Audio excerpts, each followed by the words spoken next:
বনকৰ্মী আমাৰ জংঘলৰ জীৱ জন্তু বচাবৰ কাৰণে চেষ্টা কৰিছে তেওঁলোকক মোৰ ফালৰ পৰা আৰু গোটেই অসমবাসীৰ ফালৰ পৰা মই আন্তৰিক শুভেচ্ছা জনালো কিয় তেওঁলোকে আমাৰ real life hero and like they are only the grass root person who are involve in this activities আৰু হয় অহাকালি মই কাৰণে মই আজি 6,000+ গছপুলি মই আমাৰ পাব্লিকক মই ডিষ্ট্ৰিবিউট কৰি আছো আৰু মই এটাই মেছেজ দিব বিচাৰিছো যে আমাৰ এভৰি ফেষ্টিভেলত নট অনলি এনভাইৰনমেন্ট ডে আমাক গছপুলি ৰোপণ কৰিব লাগে আৰু এইটো হলে কি হ'ব যে চৰ আমাৰ ইণ্ডিয়া ইজ আ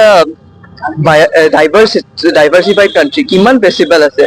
আৰু কিমান মানুহ আছে আৰু সেইবোৰ ফেষ্টিভেলত যদি প্ৰত্যেক ফেষ্টিভেলত যদি গছপুলি ৰোপণ কৰে মানে আপোনালোকে কাল্পনিকে কৰিব নোৱাৰিব এক বছৰ কিমান গছপুলি হ'ব চ' এইটো থিমৰ ওপৰত মই লাষ্ট 10 বছৰৰ পৰা কাম কৰি আহি আছো আৰু মই 18,000+ গছপুলি মই এই থিমৰ আণ্ডাৰত দি আহিছো আৰু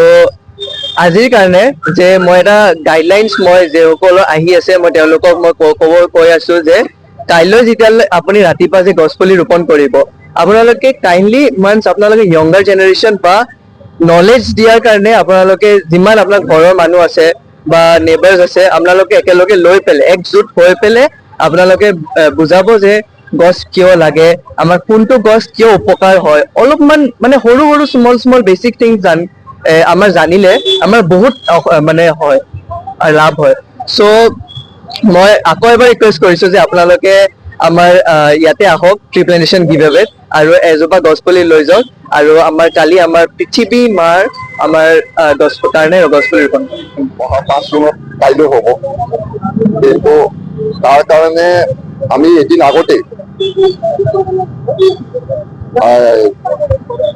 আমাৰ অসমৰ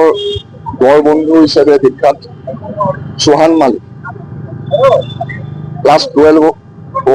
এজন ষ্টুডেণ্ট তেওঁ প্ৰায় 7-8 বছৰ বয়সৰ পৰাই পৰিৱেশৰ কামত নিজকে খাপ খুৱাই আগবাঢ়ি গৈছে তেওঁ মানে উদ্যোগত ফৰেষ্ট ডিপাৰ্টমেণ্টৰ ছ'চিয়েল ফৰেষ্ট ডিপাৰ্টমেণ্টৰ পৰা তেওঁলোকৰ সহযোগত 6,000 আমাক নিত্য প্ৰয়োজনীয় ফলৰ গছ যেনেকৈ মধুৰিআম আম জামু শিলিখা আদি গছৰ পুলি ৰাণীত থকা আমাৰ ফৰেষ্টৰ যিখন নাৰ্চাৰী আছে তাৰ পৰা আনি পেলাই আমাৰ গণেশ মন্দিৰৰ প্ৰাংগণত পুলিখিনি বিতৰণৰ এটা সুব্যৱস্থা গ্ৰহণ কৰা হৈছে পুলিখিনি বিতৰণটোৱে মেইন উদ্দেশ্য নহয় মেইন উদ্দেশ্য হৈছে awareness to the people for the student যিখিনি আমাৰ আছে তেওঁলোকক এৱেৰনেছটো কৰিবৰ কাৰণে এই চৌহান মালিক এটা বিশেষ পদক্ষেপ লৈছে যে কথাটো হৈছে গছৰ পুলিটো লগাই দি পেলাই ফটোকেইখন তুলিলে কামটো শেষ নহয় গতিকে this is not a matter of selfie এইটো হৈছে লং টাৰ্ম ইনভেষ্টমেণ্ট আৰু সেইকাৰণে ৰাইজক অনুৰোধ কৰিছোঁ যোনে পুলিকেইটা লৈ যায় নিজৰ ল'ৰা ছোৱালীক যেনেকৈ পালে তেনেকৈ যাতে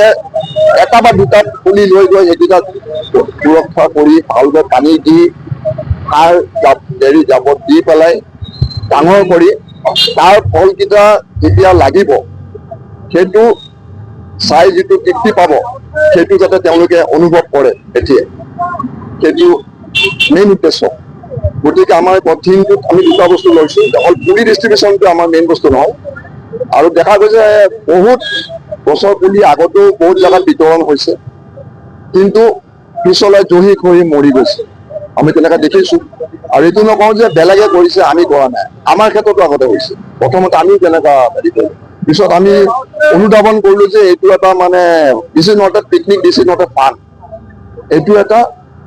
পৰিৱেশ সংৰক্ষণ বিশ্ব পৰিৱেশক আমি বচাই ৰাখিবৰ কাৰণে অজন লেয়াৰটো আমি